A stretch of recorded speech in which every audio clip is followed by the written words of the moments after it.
single now on our show for about a week, and we've been getting a lot of feedback about the song. But I was wondering if you could start off by telling us a little bit about yourself as a musician and also about A Permanent Shadow.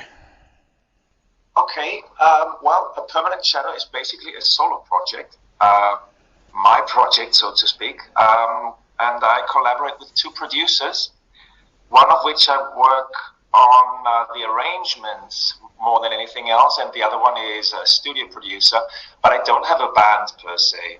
And that was a deliberate decision because I used to be a drummer in different bands before I started this project.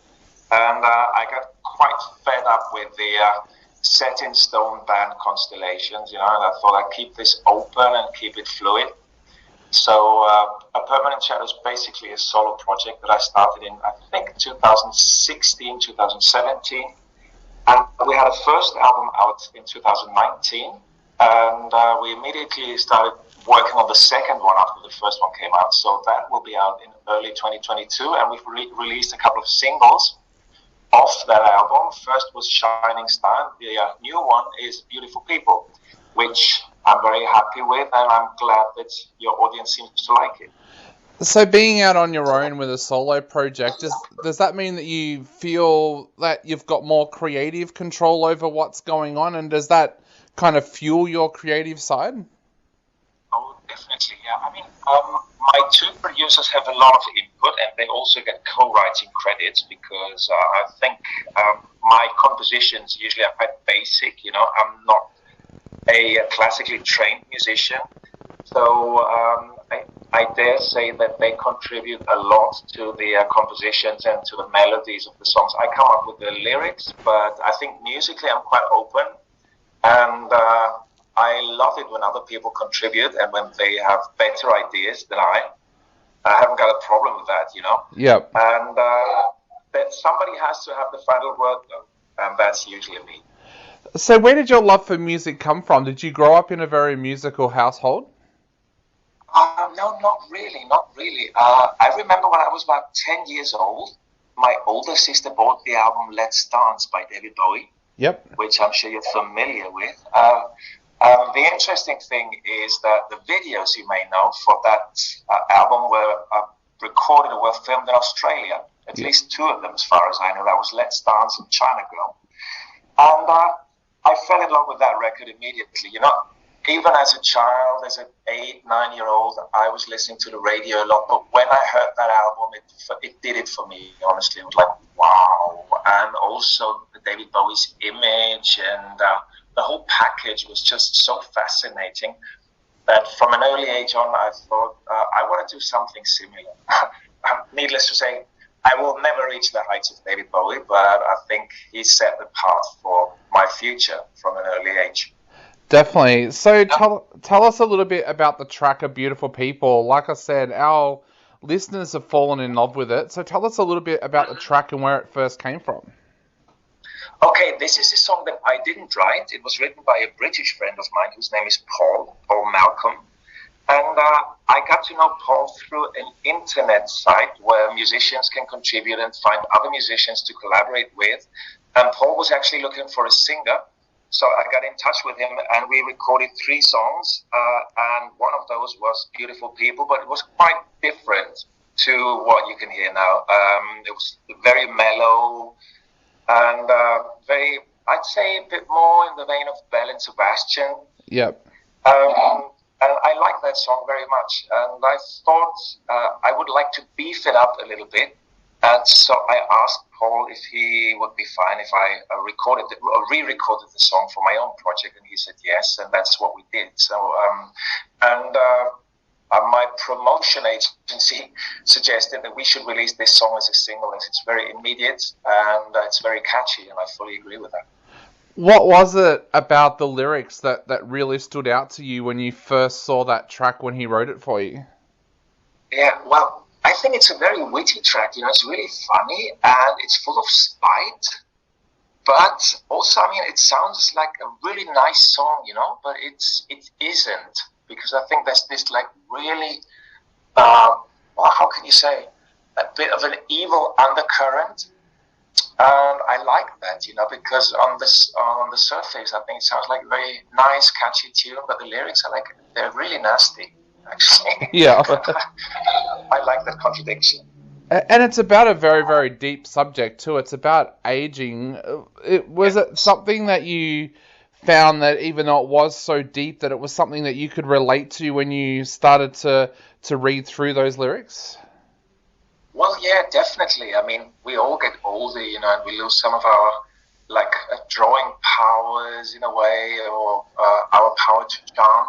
And Paul told me that he had written a song about a friend of his who used to get by very easily by his looks, and his life was pretty effortless because he was very good looking. But then this moment set in when his looks were not that great anymore. I mean, there comes a point in your life, maybe around 40 plus 50, or even earlier for some people, when all that charm or these good looks, they don't open the doors anymore that they used to. And that's what his friend had to deal with, and that inspired him to write this song. Was it difficult to record the track? We're here in Australia. We've just come out of a 230-day lockdown, I think it ended up being, and in that time, a lot of artists found it really difficult to record. Did you find it difficult to record with all of the COVID lockdowns and quarantines that were going on? Well, not really, because I did the drums on this album. I recorded the drums myself before lockdown set in, even. And then our producer, Valentine, he did all the bass guitars and the guitars, and we had recorded the keyboards before that. My way of working is usually I work on a demo with one of our producer friends, and he does all the keyboards, and he plays to a click track and to a guide vocal, and then we take his keyboards to the studio and we add drums, bass, guitars, and luckily the second producer, Valentine, has a home studio, so he did all the guitars and bass at home, and then we had a long break. And here in Spain, we had a moment in late 2020 where everything freed up a bit towards the end of autumn 2020. So that's when we recorded the vocals and the mixing took place. So it was recorded remotely.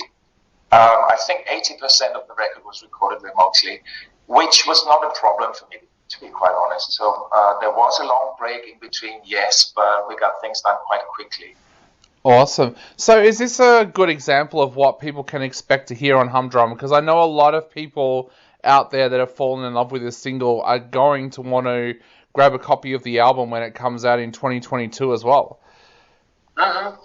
I think it's the most upbeat song on the album, but musically and in terms of sound, it's pretty much in the vein of the rest of the record. We tried to make an album a bit more varied than the first one. The first album, Songs of Loss, I think we're very happy with the results, but it was not as varied as it could have been in terms of sound. So I think we spent more time trying to find the right sounds on this one. Also, I think in terms of rhythms and musical styles, it's a bit more varied.